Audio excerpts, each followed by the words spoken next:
اللهم صل وسلم وبارك على سيدنا محمد وعلى آله وصحبه وسلم. مبدئيا كده تعالى نعمل تشويحة لحمة على السريع عشان مش عايزين نقف في المطبخ كتير. كنت انا طبعا مخرطة 3-4 بصلات، حطيت شوية زيت في الطاسة اللي انتوا شفتوها دي، وحطيت قيمة بصلاية كده وسبتها على النار تتحمر. حلة تانية هننزل فيها بكمية البصل، ونحط شوية الزيت الأول على الطماطم، على الفلفل، وعلى لحمة الراس أو اللسان بمعنى صح، اللي هو بتاع الجاموسة ده. تمام، عشان انا مش حابة ان أنا كل شوية اقلب واحط ده شوية واستنى شوية ارجع احط طماطم بعدها بشوية، احطه كله مع بعضه. عشان ايه؟ يعني مش عايزة اقف في المطبخ كتير. طبعا دي كانت لحمة راس عندي في الفريزر، طلعتها فكت، وما فكت قطعتها، يعني مش منابات، اللي هي حتت صغننة كده على قد المعلقة زي مكعبات البطاطس كده. تمام، وغسلتها طبعا وكده، وحطيتها على التوابل دي كلها. التوابل هحط شوية فلفل وكمون ومكعبين مرق، وهحط معلقة سكر عشان تسهل معايا عملية التسوية. اكتر من كده مش هحط، وهسيبها على النار، مش هعمل فيها اي حاجة خالص. انا لما تيجي تقلب بقى وكده هديها تقلبتين، غير كده مش هعمل اي حاجة. عندما تيجي تخش في عملية التسوية هحط لها الملح بقى واظبط الملح بتاعها كده. خلاص حطيت فلفل وكمون ومعلقة سكر و2 مكعب مرق. كده خلاص هغطيها بقى وتخش على النار، هتاكلي احلى يعني. هي تعتبر كده كباب حل. تعالي بقى عند الطاسة اللي احنا حطينا فيها بصلاية دي تتحمر او تتشوح. حطينا فرمة طماطم وصفيتها وحطيتها بالشكل ده برضو.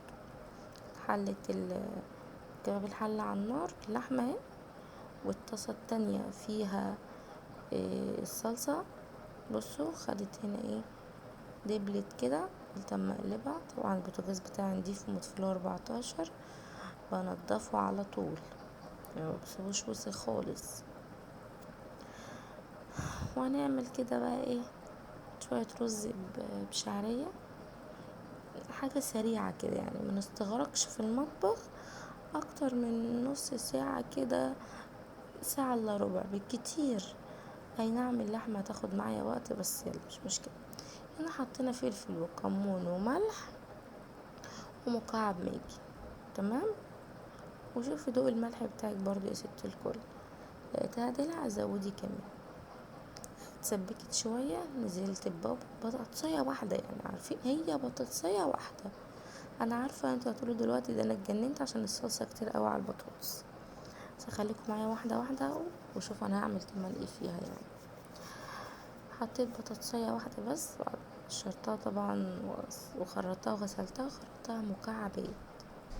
تمام، حطيت حوالي ربع كوباية زيت كده عشان هحمر نص كيس الشعرية.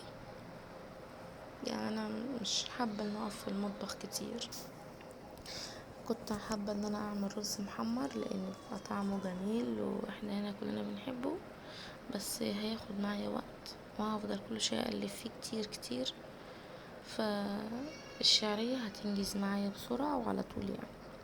تمام يا جماعة، عايزين نساعد بعض، القنوات الكبيرة تساعد الصغير.